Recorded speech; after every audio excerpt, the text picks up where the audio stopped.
Hello and welcome to Prairie Pulse. Coming up a little bit later in the show, we'll profile a Minnesota sculptor. But first, joining me now is Eileen Lisko with the Jamestown Area Grief Support Team. Right. Eileen, thanks for joining us today. I'm happy to be here. As we get started, Eileen, tell the folks a little bit about yourself, your background, and where you're originally from. Okay, well, I'm originally from St. Paul, Minnesota, and my husband and I moved here in 1981, where we bought a funeral home in Jamestown. So, and my background is I'm a teacher, but I've, of course, worked with my husband in the funeral business for 30 years.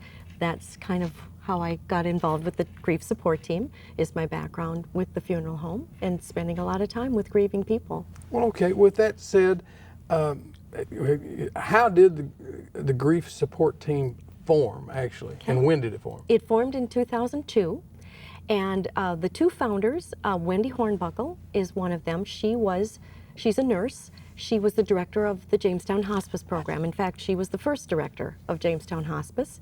And Doug Opp, who was a minister at one of the Lutheran churches in Jamestown, was the hospice chaplain at that time. And the two of them had many opportunities to visit. And between the two of them, they really felt there wasn't much available for people who were experiencing grief. There weren't many resources around, and they wanted to change that. They wanted to make something available, and they invited various individuals who they felt would have an interest.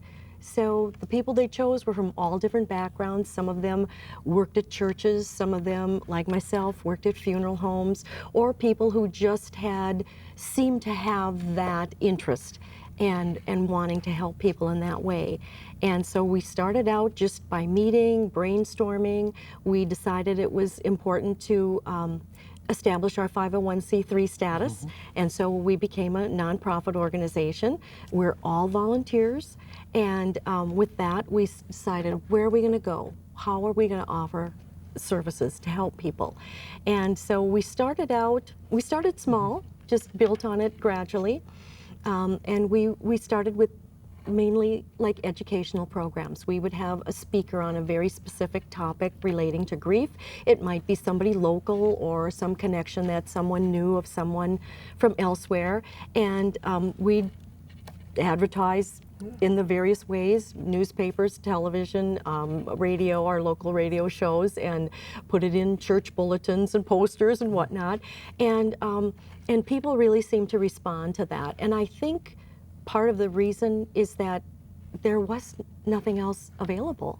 And people just needed to have someone that could listen to them, where they could hear someone talk openly about grief and grief issues, because it isn't something that's a real likely topic of conversation. It isn't something that we in our culture really deal with very openly. Well, with that said, you've been with it since the early years, in I 2002, so you're a young group, and if you think about it. We are.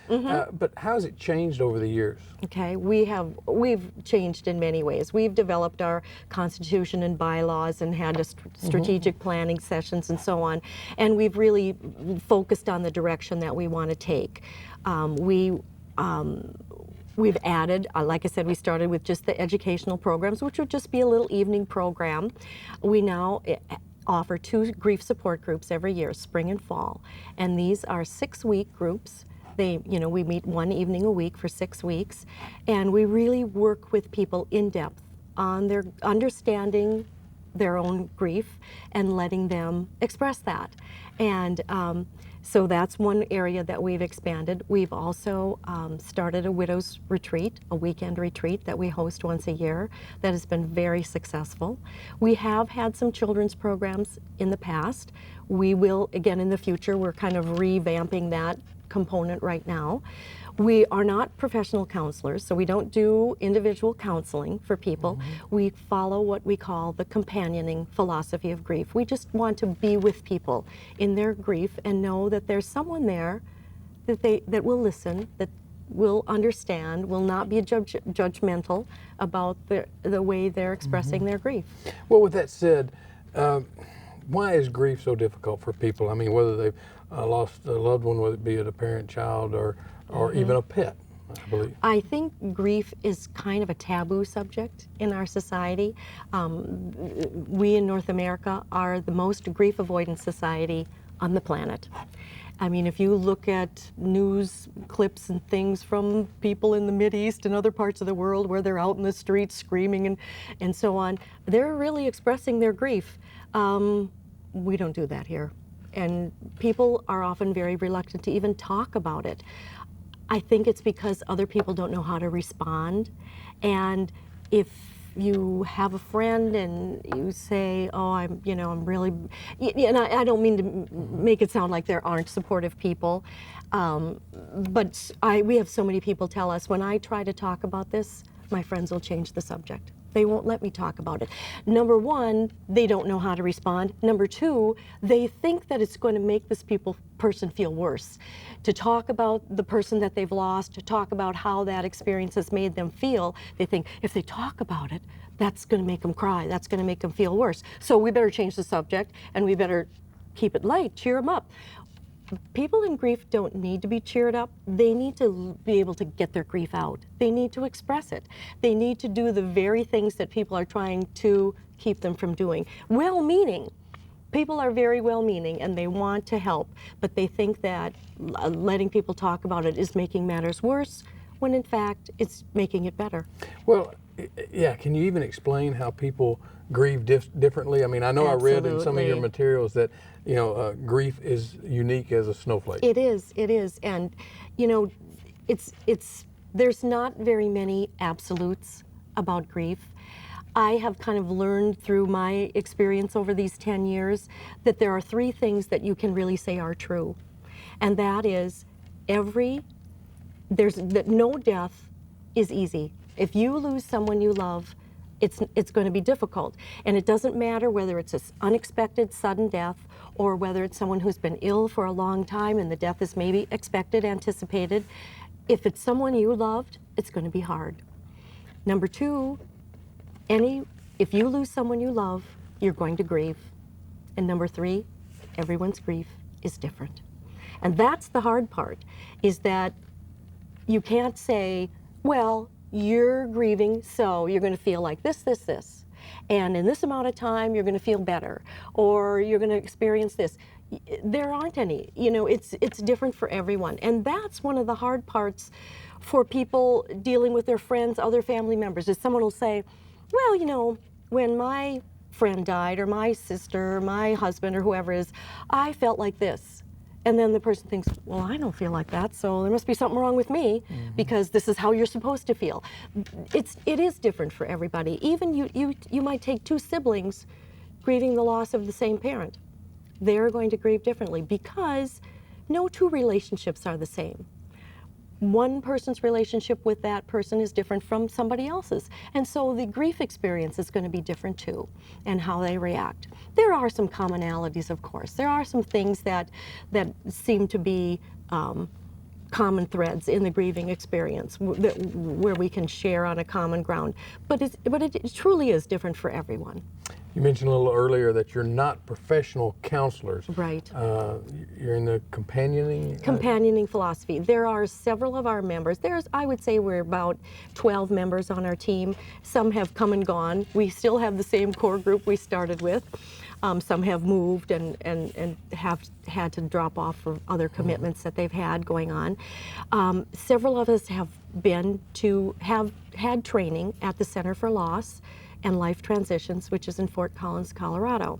The center is run by Dr. Alan Wohlfeld, who is kind of considered the expert in the United States on grief issues. He's the person that they call in 911, some of these big plane crashes, things like that.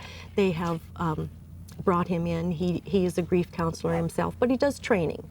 Not training to counsel, to be a professional counsel, training to companion others who are grieving. And it just simply means you need to be with them. You need to allow them to express their grief. And that's what we try to do. Well, and then how many members do you have? You keep mentioning members. How many do you have? I think we have about 12 on the team. Mm-hmm. And what area? I mean, we say Jamestown area grief support team. Mm-hmm. How far do you reach out? Well, anyone who is willing to come you know, when we do our publicity, we try to include all the surrounding communities.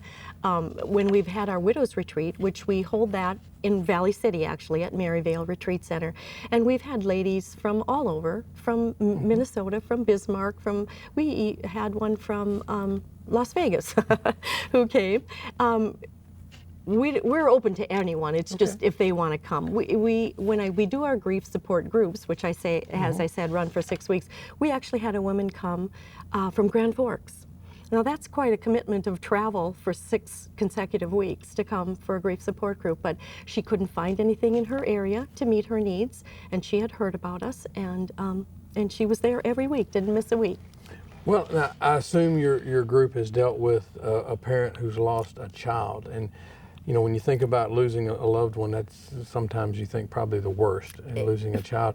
Can you tell us about how you deal with that and how the parents who go through this? Losing a child is undoubtedly one of the most difficult kind of losses that there is, and we have had people who have lost an infant. Maybe it was a miscarriage, maybe it was a stillbirth or shortly after, or a very young child. We've had parents who have lost adult children as well, and it is extremely difficult. You not only lose this very precious person in your life, but especially when it's a young child, you're losing the future. You're losing your hopes and dreams for the future, for that child's future, and all that you've projected into that from yourself. Just this past year, we had a program on infant pregnancy and infant loss, and we had 2 of the OB nurses from Jamestown Regional Medical Center who put on that program. And they, of course, have been very involved right at the hospital level when a pregnancy ends, or when a baby dies shortly after birth, in working with those parents. And so they have a very strong interest in supporting those people. And they did a beautiful job on this program. And from that, we've kind of mushroomed into, they're going to start a support group just for people in that category, because it is a very different type of loss than someone who's lost a spouse or a friend or a sibling. So they are branching out, and they're going to be having that kind of a group. I believe they're going to be meeting on a monthly basis. We have, in fact, coming up on May 15th, they're going to be doing a tree planting for just that particular group of people who have lost a tiny one. Okay. Well, you mentioned your 501c3, so how are you funded, and how are you established after that? As a nonprofit, of course, we're always looking for funds, and we have had wonderful support from businesses, from individuals in Jamestown. We have applied for some grants, which we've received. We operate pretty lean, on a pretty lean budget, but we have been, we feel very well supported in the Jamestown area. And then how can people either join or get involved? Well, the best way, we are on Facebook, and they can sure look for us there. I can give a couple phone numbers. Well, we'll do that a little bit later then. Sure. How's that? Here's an interesting question. I think, the life expectancy. Now 70 or 75 is considered very young, when 50 or 100 years ago, that was considered very old. I mean, has that changed? I think the way the medical field has helped us in keeping well for such a long time. I think people kind of think we're going to live forever, or that their loved one, they can't envision a time when that loved one is not going to be there with them. And so, even someone, at an older age, it's a devastating loss, because we just didn't think it would happen. And I think people in many years ago were much more realistic about, like you say, it was a much lower life expectancy, and people used to say, well, what did they die from? Well, they died from old age. There is no such thing that anymore. We really anticipate our loved ones being with us for a long time, and we don't even want to envision a time when they're going to be gone. Well, do you know of any other grief support groups in the state or in the region like this? Well, I think there are some churches who have grief support groups, and I think there might be some funeral homes that do that. As far as a community-based organization of all volunteers, We are the only ones that I know of. In fact, as I mentioned, that several of our members have been to Fort Collins for training, and there are people from all over the country who come for training there. And Dr. Wolfeld has said that he has never heard of another organization like ours that's a community-based, all-volunteer organization. So we're very unique in that regard, and we're proud of that. Well, you were, so it wasn't patterned after another group. Exactly. Then. And you mentioned Dr. Wolfeld.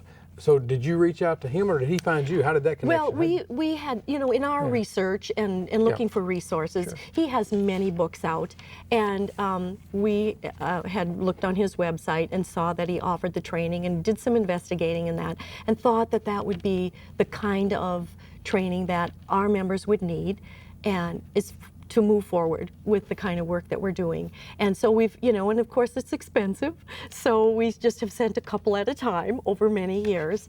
And so he's met many of us, but he really has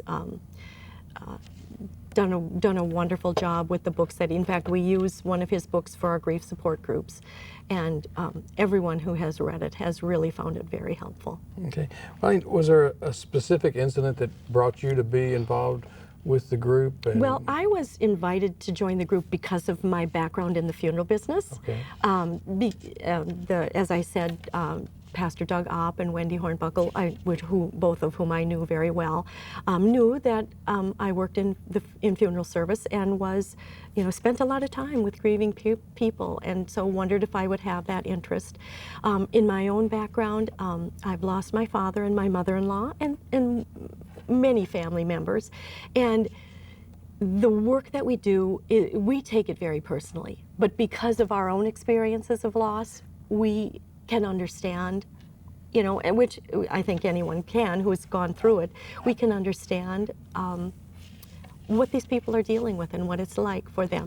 I don't think there's anyone on our team who really hasn't faced a significant loss of someone. And so we know how important it is to support others the way we were or would have liked to have been supported at the time of our own loss. Well, you've mentioned 2 or 3 times here your Widow's Retreat. I believe, I understand it comes up in October. It's going to be in October. Can you expand a little bit more on that? The Widow's as a matter of fact, and you talked about people getting involved in the team, one of our members had come as a widow to one of our support groups. In fact, I think she attended 2 support groups. And we always give, at the end of our support groups, evaluation for people to give us their feedback, so we know, are we going in the right direction? Is there other things they would like us to offer? And on her sheet, she wrote, I think it would be wonderful if you could have a widow's retreat. She has since joined our team as a team member, and she's been instrumental in putting on this widow's retreat. The widow's retreat has been a wonderful experience. I think this is our 5th year that we'll be doing this year. And I think one of the best components of it is that it takes these ladies out of their everyday life. Grief is hard enough, but to try and grieve and go back to work and take care of the kids and clean the house and go about your regular life, it can be extremely overwhelming. And this gives them a chance to step away from all the distractions of their everyday life and just focus on themselves and their own feelings and their own experience of grief. And we offer we pamper them, we have speakers, we have many different experiences during that weekend to help them come to terms with their feelings and their grief, and to be able to learn how to express that grief. Is death still a subject that people are sort of afraid to even talk about or It is. Look at? It is. And I think, as I said before, we're a very grief avoidant society, and we need to change that, because what we teach people at the Widow's Retreat, at our support group, is that grief and mourning are 2 different things. Grieving is what happens on the inside. It's the thoughts and feelings, emotions you're experiencing. And there's no changing that. I mean, it's not, you can't say, well, I don't want to feel angry, so I'm not going to. Whatever feelings you have, you have to deal with those. But mourning is getting those experiences out of yourself, is expressing what's going on inside. And that is what's going to help you resolve your grief. Now, don't misunderstand, I'm not trying to say that grief is like a disease and you're going to recover. Grief is something that you are going to live with for the rest of your life. But you can resolve it and reconcile it to yourself, learn to live with your grief, and learn to live with hope. And so the mourning is what allows people to do that, the getting those feelings out. And that's what we try to help them do. Eileen, I'm sorry we're out of time. So if people want more information, what number can they call? Okay, they can call. Our president is Brenda. Her name is Brenda, and I'm going to give her number 952-6886. And my number is 251-1280. And we'd be happy to talk to anyone who'd like more information. All right. Eileen, thanks for joining us Thank today. you for having me. Stay tuned for more.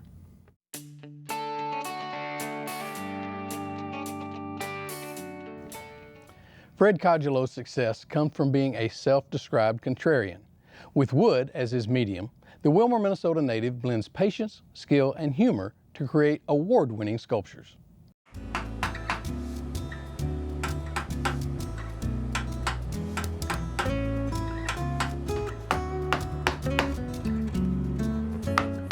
I think some people are just made to use their hands, and I was always drawn to wood and to tools. This was meant to be my refuge. People drive me nuts. I love them, but they drive me nuts. Fred's work is really multifaceted. It's high quality, it's an interesting material. He's a well-known Minnesota artist. He's capturing an everyday life in a very hyper-realistic way. People really see the high skill that's involved, so they can appreciate it on kind of a skill level as well as an aesthetic level.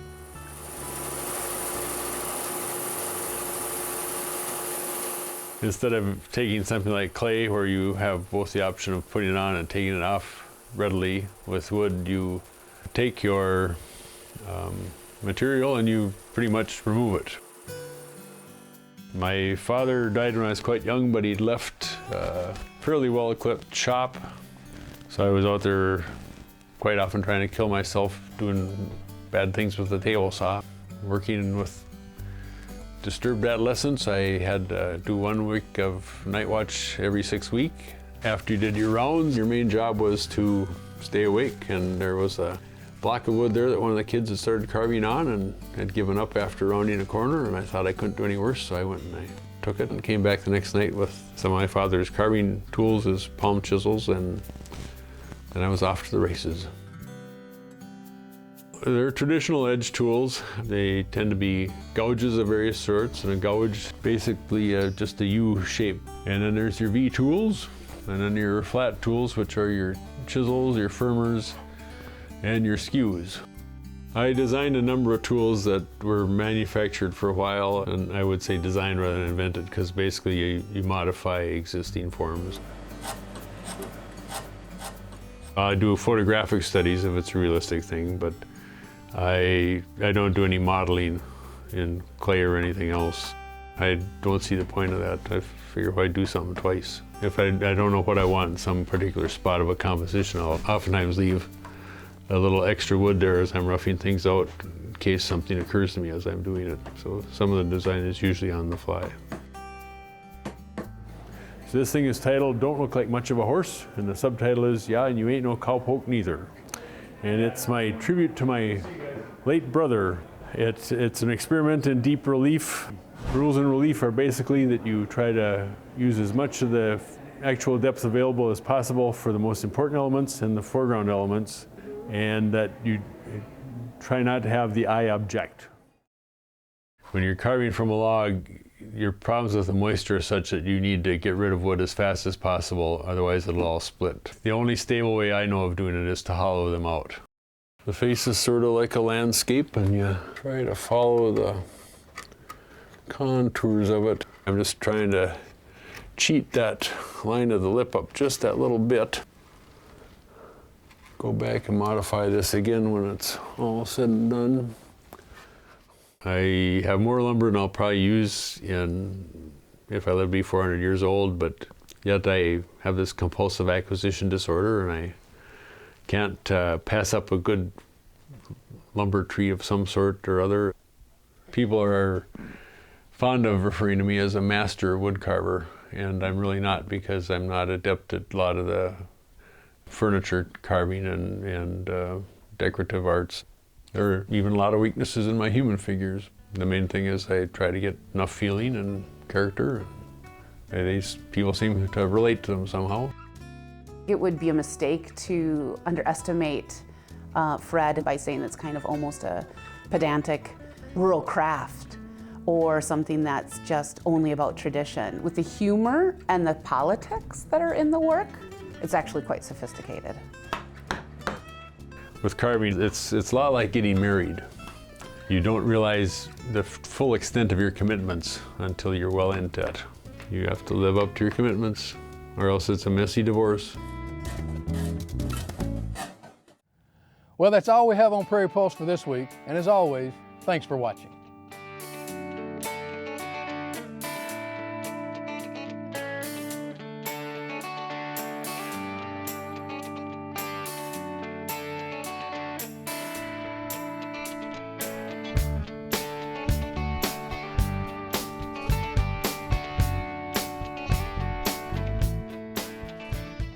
Funded in part by the Minnesota Arts and Cultural Heritage Fund, with money from the vote of the people of Minnesota on November 4th, 2008, and by the members of Prairie Public.